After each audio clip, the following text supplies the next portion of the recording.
رسميا الرجاء الرياضي سيتعاقد مع المهاجم البوليفي فيكتور أبريخو البالغ من العمر 26 سنة. ويرتقب أن يوقع المهاجم البوليفي في كشوفات النادي الرجاء الرياضي مباشرة بعد حلوله للأراضي المغربية في غضون الأسابيع القليلة القادمة.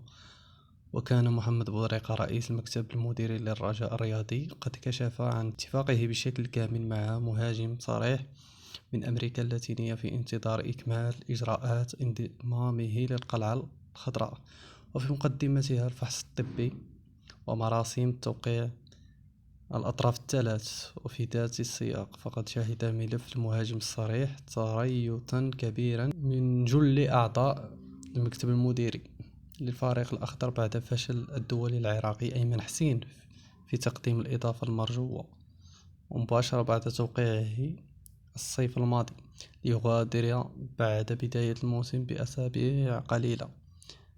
للإشارة، يرتقب أن يشهد البيت الرجاوي في الميركاتو الشتوي المقبل العديد من التغييرات، بداية بالتعاقد مع مدافع أوسط ومهاجم صريح في ظل رحيل الدولي العراقي أيمن حسين.